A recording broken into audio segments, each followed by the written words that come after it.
বন্ধুরা অনেকেই মাঝে মাঝেই প্রশ্ন করেন যে ভাইপোর কেসটার কি হলো? ভাইপোর কেসের তো আর কোনো রকমই কোনো আপডেট আসছে না। নাকি মোদী সরকার ভয় পেয়ে গেছে?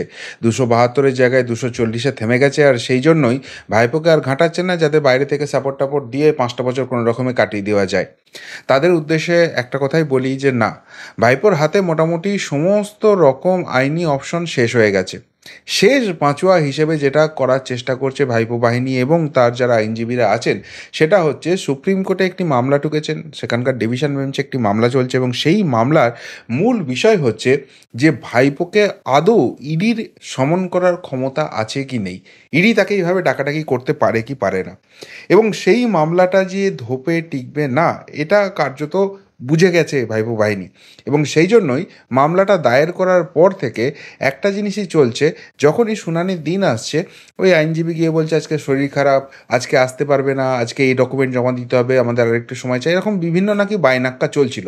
সেই বাইনাক্কা শেষে ফাইনালি সুপ্রিম কোর্ট রীতিমতো রেগে যায় এবং জুলাইয়ের মাঝামাঝি যে ডেটটি পড়েছিল সেখানে স্পষ্টভাবে জানিয়ে দেওয়া হয় যে ৩১শে জুলাই এই মামলার শুনানি হবে এবং সেদিনকে কোনো মতেই শুনানিতে স্থগিতাদেশ দেওয়া হবে না।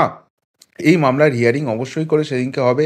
যদি আইনজীবী অসুস্থ হয়ে পড়েন বা অন্য কিছু থাকে, অন্য কাউকে নিয়ে আসতে হবে। তো ফাইনালি আর কোনো পালাবার জায়গা ছিল না, তো সেই জায়গায় ৩১ তারিখ শুনানি হয়। পুরো দিনটা মানে যতখানি সময় অ্যালট করা ছিল শুনানির জন্য, পুরো সময়টা ভাইপোর আইনজীবী বিভিন্ন বিষয়ে কথাবার্তা বলে থাকেন এবং সেখানে ইডির কথা বলার কোনো স্কোপ ছিল না। তারপর তার পরের দিনই আবারও সময় দেয় সুপ্রিম কোর্ট এবং বলে যে সেদিনকে ইডির কথা শোনা হবে। সেদিনও ভাইপোর আইনজীবী দীর্ঘ সওয়াল করেন এবং সেই সময়টা পুরো নিয়ে নেন। এরপর আজকে এখানে মামলার টাইম দেওয়া হয়েছিল এবং সেখানে ইডির কথা শোনা হবে এবং সেখানে ইডি ফাইনালি বক্তব্য রাখার সুযোগ পায় এবং পুরো বক্তব্য সব তো পয়েন্ট টু পয়েন্ট লজিক্যাল যে লড়াই হয়েছে, লিগ্যাল যে ব্যাটেল হয়েছে সে তো আছেই। লাস্ট মোমেন্টে গিয়ে একটা যে পয়েন্ট হয়েছে সেটা মারাত্মক হয়ে গেছে। তাতে ইডি এস্টাবলিশ করে দিয়েছে যে এই যে পুরো মামলাটা করছে সেখানে ভয়ঙ্কর একটি তথ্য লুকিয়ে গেছে ভাইপো বাহিনী এবং তার ফলে কোর্টকে মিসলিড করা হচ্ছে। আপাতত এই মামলার রায় সংরক্ষিত আছে এবং পরবর্তী শুনানির দিন ১৩ তারিখ, ১৩ই আগস্ট মানে নির্ধারণ করা হয়েছে। সেদিন কি ভাইপোর খেলা শেষ হয়ে যাবে? ইডি লাস্ট মোমেন্টে যে তথ্যটা দিয়েছে সেটা কিন্তু পুরো মামলাটাকে ঘুরিয়ে দিয়েছে, এমনটাই কিন্তু মনে করছেন সংশ্লিষ্ট আইনজীবী মহল। কি ঘটেছে, কি ঘটনা ঘটেছে এবং কোন মামলা, অবশ্যই পুরোটা বিস্তারিতভাবে আপনাদের সামনে নিয়ে আসবো। শেষ অবধি দেখুন এই প্রতিবেদন। নমস্কার, প্রিয়বন্ধু মিডিয়ায় আপনাদের স্বাগত এবং আপনারা দেখছেন প্রিয়বন্ধু বাংলা, সত্যের সন্ধানে সর্বদা আমি শুদ্ধশীল। বন্ধুরা, অনেকেই একটা কথা আমার কাছে বারবার জানতে চান যে আমি ভাইপো ভাইপো করি কেন, কোনো নাম নিই না কেন। দেখুন, একটা কথাই বলতে পারি, সমঝদারোকে লিয়ে ইশারাই কাফি হ্যায়। এছাড়া এই ভাইপোর বউ একটা মামলা করেছিল, সেই মামলাটার এগেনস্টে আবার আমি আর নিউজ বাংলার মানব একটা মামলা করেছি, সেটার হিয়ারিং পেন্ডিং আছে। কিন্তু যাই হোক, সেখানে মূল কথা ছিল যে এই যে বিভিন্ন মামলায় ইডি ডাকছে, মামলা হচ্ছে, এই যে কথাগুলো বলছি, এদের যে নাম উচ্চারণ হচ্ছে, এতেই নাকি এদের মানহানি হয়ে যাচ্ছে, ফলে এদের নাম সরাসরি নেওয়া যাবে না। ফলে সেই জায়গা থেকে আমাদের তো হাত পা কোট বেঁধে দিয়েছে। এখন আমরা কারোর বিরুদ্ধে কোনো একটা ভাইপোর নামে কথা বলছি, সারা ভারতবর্ষে সারা পৃথিবীতে অনেক ভাইপো আছে, যার কথা সে বুঝে নিক, যার কথা নয় তার গায়ে লাগা তো কোনো ব্যাপার না। এই জায়গায় আমি কোনো স্পেসিফিক নাম সেই জন্য নিতে পারছি না। আচ্ছা, ২ নম্বর যে জায়গাটা হচ্ছে, যেটা বলছিলাম যে হিয়ারিং ছিল, এবার ওই ১ তারিখের যে হিয়ারিং, ৩১ তারিখের যে হিয়ারিং, পুরোটা তো ভাইপোর আইনজীবী ওই কি ভারতের এক প্রাক্তন ক্রিকেটারের নামে নাম, হ্যাঁ, সিং টিং আছে, না সিং নয়, এ সিংওয়ালা নয়, এ আবার ওই ল পাস করা লোক, সমুদ্রের ল পাস করা লোক, সি ল, এসব কী সব নাম আছে, যাই হোক। তো সেই আইনজীবী আছে, প্রথম দুদিন পুরো খেয়ে নেয়। এবার এখানে যখন হিয়ারিং শুরু হয়েছে সেখানেও আবার নতুন করে বলতে ওঠে।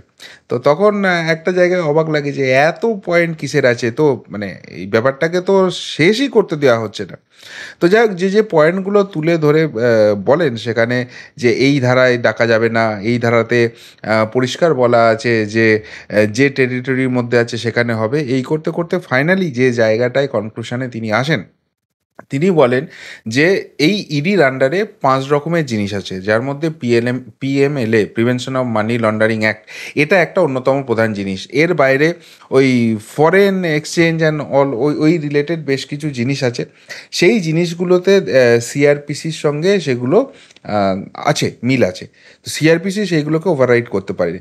এই পিএমএলএটাকে হঠাৎ করে কেন সিআরপিসির বাইরে নিয়ে আসা হলো, কেন এটা ওভাররাইড করতে পারবে না, সেই জন্য এই পিএমএলএ একটাই বৈধ অ্যাক্ট নয়, এই নিয়ে তিনি আর্গুমেন্ট করতে থাকেন। এরপর যে জায়গাটা তিনি বলেন সেটা সেটা বলছেন যে যেটা এনআইএর অ্যাক্ট আছে, সেই এনআইএর অ্যাক্টটা হচ্ছে সারা ভারতবর্ষ জুড়ে যেখানে খুশি যাকে খুশি সমন করা যেতে পারে, কিন্তু তার বাইরে এই অ্যাক্টটাকে মিসইউজ করা হচ্ছে ইডির দ্বারা, এই রকম একটা আর্গুমেন্ট। এবং ওই 71 নম্বর ধারা, 91 নম্বর ধারা, এরকম অনেকগুলো ধারা টারা তুলে প্রশ্ন করেছেন। 46-এর 1 নম্বর ধারা, 65 নম্বর ধারা, মানে এক একটা ধারা ধরে ধরে, সোজা কথায় ইডি যে এক্সিস্ট করে, ইডি যে আইন নিয়ে কাজ করে, সেই আইনগুলোই ঠিক নয়, এইটা প্রমাণ করার চেষ্টা করেন। এখন মজার ব্যাপার হচ্ছে, যিনি এই সওয়ালটা করছেন তিনি একসময় কেন্দ্রের মন্ত্রী ছিলেন, এবং তাদের যে সরকার চলেছিল তারাই কিন্তু বেশিরভাগ এইসব ধারাগুলো ঠিক করেছিলেন। যাই হোক, সেই সমস্ত তিনি কথা বলেন, তখন তারপর মনে করা হয় যে ইডি এবার বলার সুযোগ পাবে। তখন দেখা যায় যে না, এখানে ওই যে যে ভাইপো রয়েছে, ভাইপোর বউয়ের হয়ে আবার একজন আইনজীবীকে দাঁড় করানো হয়েছে। তিনি আবার একটা জিনিস তুলে নিয়ে আসেন। তার যেটা আর্গুমেন্টের জায়গা ছিল সেটা হচ্ছে যে প্রভিশো টু সেকশন 160 সিআরপিসির 160 নম্বর ধারা অনুযায়ী, no male person under the age of 15 years or above the age of 65 years or a woman or a mentally or physically disabled person shall be required to attend at any place other than the place in which such male person or woman resides।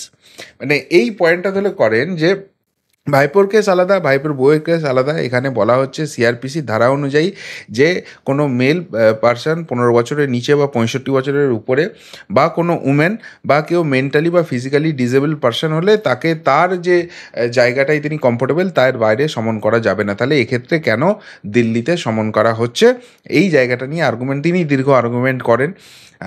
তো এখানে একটা জিনিস বলার আছে যে এখানে যে সিআরপিসির ধারাটা বলা হচ্ছে, সেই সিআরপিসির ধারা কিন্তু ইডির যে পিএমএলএ অ্যাক্ট আছে তার সঙ্গে সেটা আন্ডারে পড়ে না। অর্থাৎ সিআরপিসি কখনোই পিএমএলএকে ওভাররাইড করতে পারে না, এটা কিন্তু আইনে স্পষ্টভাবে লেখা আছে। অথচ সেই জায়গাটাকে নিয়ে দীর্ঘ আর্গুমেন্ট করছেন। এবার এই আর্গুমেন্ট হওয়ার পর ফাইনালি যিনি অ্যাডিশনাল সলিসিটর জেনারেল আছেন ইডির, এসবি রাজু, তিনি ফাইনালি বলতে সুযোগ পান। এবার তিনি এক এক করে ওই যিনি ভাইপোর আইনজীবী ছিলেন যে পয়েন্টগুলো ধরেছেন সেগুলোকে একটা একটা করে তিনি ক্ল্যারিফাই দিয়েছেন সব কটার। এবং সেখানে ওই কেন এটা করা যাবে না, বিভিন্ন কেসের রেফারেন্স, আমি একটা কি ললিতা কুমারীর কেস, এসব করে অনেকগুলো কেসের রেফারেন্স দিয়ে তিনি ব্যাপারটাকে বলেছেন।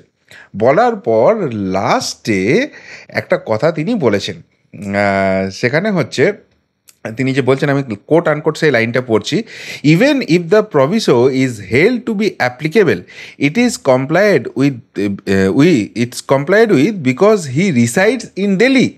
He is saying I can't be called at any other place. The proviso says you can't be called outside the place where you reside. He resides in Delhi. Also part of the offence has taken place in Delhi, said the ASG। মানে এখানে তিনি যেটা বলছেন যে প্রথম কথা তো এই ব্যাপারটা ইডির পিএমএলের একটা আসেই না সিআরপিসির আওতায়, তাই আমরা দিল্লিতে ডাকবো না কলকাতায় ডাকবো, এই জায়গাটা অ্যাপ্লিকেবলই নয়। কিন্তু আমি ধরে নিলাম সিআরপিসি ধারা ধরেই ব্যাপারটাকে হচ্ছে, তাহলে যে জায়গাটা হচ্ছে কোর্টের কাছে ইনি তো এই তথ্যটাই লুকিয়ে গেছেন যে তিনি দিল্লিতেই থাকেন, দিল্লিতেও তার একটা বাসযোগ্য জায়গা আছে এবং তার অ্যাড্রেস আছে, তার ঠিকানা আছে। এবং এখানে যদি আমি সিআরপিসির ওই ধারাটা করে নিই যে আমি যেখানে থাকি সেই জায়গার বাইরে আমাকে ডাকা যাবে না, তাহলে দিল্লিতে তিনি যে বসবাস করেন সেই ঠিকানা তো রয়েছে, তাহলে দিল্লিতে ডাকা হয়েছে, এই জায়গাটায় অসুবিধা কোথায় আছে? এবং এই যে অপরাধটার জন্য ডাকা হচ্ছে, যে জায়গাটা নিয়ে ওই ভাইপোর আইনজীবী এবং ভাইপোর বইয়ের আইনজীবী দীর্ঘক্ষণ বলেন যে এই আমাদের যেরকম যে কোনো অপরাধ ঘটলে এফআইআর করে, পুলিশের কাছে গেলে তো এফআইআর করে, সো ইডির ক্ষেত্রে সেটা হয় ইসিআইআর।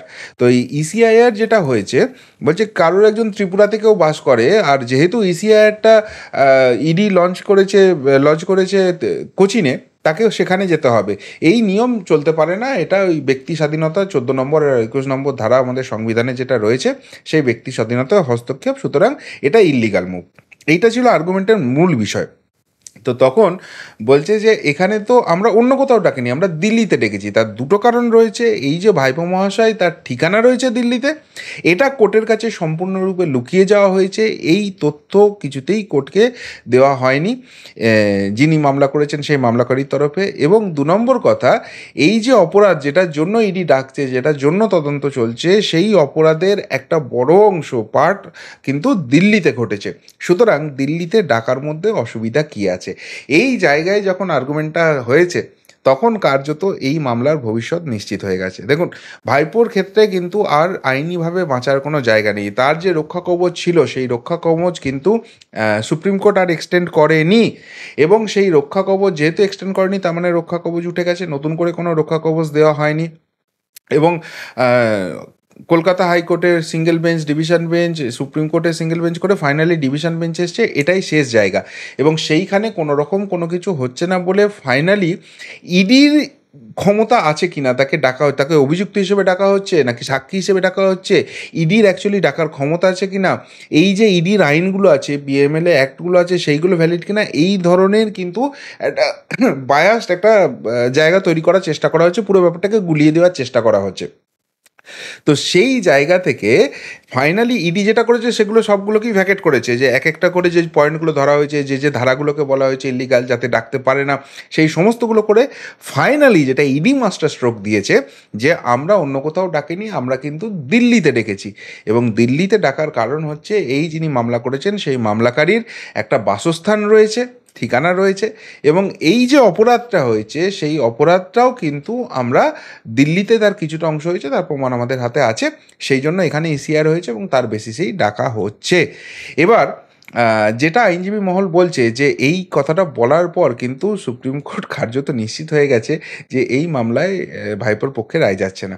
কিন্তু তাহলেও এবার রায় দিতে গেলে অনেকগুলো মানে এখানে যেহেতু একটা সাংবিধানিক জায়গা, এই ধারাগুলো নিয়ে প্রশ্ন হয়েছে, একটা অনেক ডিটেল হবে। 13 তারিখে আবার আর একটা হিয়ারিং রাখা হয়েছে, ওটাই মোস্ট প্রবাবলি ফাইনাল হিয়ারিং, এবং তারপরেই জাজমেন্ট হয়ে যেতে পারে বলে আমি যেটা দিল্লির আইনজীবী সূত্রে জানতে পারলাম, সেটা 13 তারিখে হবে। এবং সেখানে ভাইপোর চান্স কিন্তু খুব কম। সেখানে যদি ভাইপোর ফলে রায় যায়, সেটা একটা আশ্চর্যজনক জায়গা হবে, কেননা আইনি প্রভিশনের জায়গা থেকে কোথাও কিন্তু আর বাঁচার কোনো জায়গা নেই। এবার সেটার থেকে রায় হলো দিল্লিতে ডাকতে পারবে না পারবে, এটা নিয়ে এত টেনশনের কী আছে, কারণ এতদিন হয়ে গেল, বহুবার ডাকাডাকি শুনেছি, আলটিমেটলি তো কিছু হয়নি। কিন্তু আইনজীবী মহল যেটা বলছে, যে মামলাগুলোর পরিপ্রেক্ষিতে এই মামলাটা হয়েছে, বা যে তদন্তগুলোর পরিপ্রেক্ষিতে এই মামলাগুলো হয়েছে, সেই তদন্তগুলো সবগুলোই কিন্তু এবার শেষের ধাপে চলে এসছে। এতদিন অবধি জিজ্ঞাসাবাদ করা হয়েছে, এবং ইডির জিজ্ঞাসাবাদের যে স্টাইল হচ্ছে, সেটা হচ্ছে আজকে একবার জিজ্ঞাসাবাদ করলো, এবার 6 মাস বাদে একবার করলো, 2 বছর বাদে একবার করলো। এবার কেউ যদি অপরাধ না করে থাকে, বা তথ্য গোপন করে না থাকে, সে প্রতি ক্ষেত্রেই কিন্তু একই উত্তর দেবে। যেমন আমাকে ধরুন ডাকলো, ডেকে আমাকে জিজ্ঞেস করলো তোমার নাম কি, প্রতিবারই আমি বলবো শুদ্ধশীল ঘোষ, সেখানে কোনো রকম কোনো ডিফার হবে না। কিন্তু আমার নাম ধরুন শুদ্ধশীল ঘোষ নয়, অন্য কিছু, রাজেন্দ্র প্রসাদ আমার নাম, তো সেই জায়গা থেকে আমি একবার শুদ্ধশীল ঘোষ বলবো, একবার রাজেন্দ্র প্রসাদ বলবো, একবার অন্য কিছু বলবো। তো এই যে জায়গাটা কনফিউশনের জায়গা তৈরি হবে, তো সেই জেরাগুলো করে কিন্তু সেখানে যে মিসলিডিং তথ্য আছে এইটা নাকি পাওয়া গেছে। 2 নম্বর যেটা খুব ইম্পর্টেন্ট জায়গা, সেটা হচ্ছে যে তদন্ত শেষের দিকে এসে দেখা গেছে যে হ্যাঁ, এখানে সরাসরি দুর্নীতির সঙ্গে যোগ পাওয়া গেছে, এবং গ্রেপ্তারির মতো জায়গা হবে। এবারে যে ফাইনাল ডাকাটা হবে, সেই ফাইনাল ডাকাটার ক্ষেত্রে এই আগের যে তথ্যগুলো বলেছিল তার এগেনস্টে প্রুফ, এগুলো সমস্ত কিছু ইডির হাতে চলে এসছে। সুতরাং সেই ফাইনাল ডাকাটাতে কিন্তু গ্রেপ্তারি হয়ে যাওয়ার একটা সমূহ সম্ভাবনা রয়েছে। সেই জন্য ইডি যেটা জোর দিচ্ছে যে সেই গ্রেপ্তারিটা যাতে কলকাতায় করতে না হয়, কেননা করলে তার পরবর্তী পলিটিক্যাল যে জায়গাগুলো আছে সেইগুলো মারাত্মক আকার নেবে, ইডির উপর প্রাণঘাতী হামলা হতে পারে। আর 2 নম্বর যেটা জায়গা খুব ইম্পর্টেন্ট, সেটা হচ্ছে এখানকার মামলাগুলো তাহলে এখানকার কোর্টে তুলতে হবে, সেই কোর্টের যে বিচারপতিদের ভূমিকা, সেটা নিয়েও কিন্তু প্রশ্নচিহ্ন আছে, এবং সেখানে যে রাজনৈতিক প্রেশার হবে, এই ধরার পরও তাকে আটকে রাখা যাবে কিনা সন্দেহ আছে, আর এই যদি একবার বেরিয়ে যায়, তাকে দ্বিতীয়বার ঢোকানো মুশকিল হয়ে যাবে। ওই জন্য ইডি যেটা চাইছে যে কোনো রাজ্যের বাইরে নিয়ে যেতে, এবং যেহেতু দিল্লিতে এখানে ঘটনাটা ঘটেছে, দিল্লির একটা সেফ জায়গা, এবং দিল্লি করলে সেখানে কেন্দ্রীয় বাহিনীর সাহায্য থেকে আরম্ভ করে সমস্ত কিছুই পাওয়া যাবে, বা পরবর্তীকালে দেখা যায় এইসব অপরাধীদের যে তিহার জেলে নিয়ে যাওয়া হয়, সেই সব প্রসেস অনেক ইজি হবে, দিল্লি হাইকোর্ট আছে, সুপ্রিম কোর্ট আছে, মামলা লড়াগুলো ইজি হবে। তো সেই জায়গা থেকে কিন্তু দিল্লিতে নিয়ে যেতে চাইছে। এবং সবথেকে গুরুত্বপূর্ণ বিষয়, যে ভাইপোর যে বাহিনী রয়েছে, ভাইপোর যে আইনজীবী মহল রয়েছে, তারাও কিন্তু বুঝতে পেরে গেছে খেলাটা শেষ, আর কিন্তু বাঁচাবার জায়গা নেই। আর এখানে যদি দিল্লিতে ডাকা হয় সেদিনকে গ্রেপ্তারি কিন্তু অনিবার্য। সেই জন্য যে করে হোক কলকাতাতে জিনিসটা রাখতে হচ্ছে, যাতে যদি গ্রেপ্তারি করেও ফেলে তাহলে ওই জিনিসগুলো করে বেরিয়ে আসা যাবে। এইখানেই মেন টাসেলটা দাঁড়িয়ে আছে। আর সেই জায়গা থেকে কিন্তু সেই জন্য শুনানিটাকে দীর্ঘায়িত করার চেষ্টা করা হচ্ছে। কিন্তু যাই হোক, সেটা একদম শেষ পর্যায়ে চলে এসছে। 13 তারিখে খুব সম্ভবত ফাইনাল হিয়ারিং, এবং সেদিনকেই ভার্ডিক্ট হওয়ার চান্স আছে। এবং আজকে যে তথ্যটা ইডি দিয়ে দিল, এই যে তথ্য গোপনের ব্যাপার, ভাইপোর দিল্লির ঠিকানা, সেইটা কিন্তু এই মামলায় মাস্টার স্ট্রোক হতে চলেছে বলে আইনজীবী মহল মনে করছে। তবে আবারও আমি এখনও বলবো যে না আঁচালে বিশ্বাস নেই। এর আগে এতবার এত কিছু শুনেছি, আগে ঘটনা ঘটুক। তবে যেভাবে আজকে ইডির আইনজীবী যিনি additional solicitor general SB Raju রয়েছেন, তিনি যেভাবে এটাকে পুরোটাকে ট্যাকেল করেছেন, তাতে দিল্লির আইনজীবী মহল বলছেন হ্যাটস অফ, ভাইপোর খেলা মোটামুটি শেষ করে দিয়েছেন ওই লাস্ট যেটা মাস্টার স্ট্রোক বলে সেইটাতে। তো এই গেল ভাইপো মামলার আপডেট। যদি এই নিয়ে কিছু আপনাদের বলার থাকে অবশ্যই কমেন্ট বক্সে কমেন্ট করে জানাবেন। এখনকার মতো এখানেই শেষ করলাম, ফেরত আসছি নতুন প্রতিবেদন নিয়ে খুব তাড়াতাড়ি। ভালো থাকবেন, সাথে থাকবেন, পাশে থাকবেন। নমস্কার।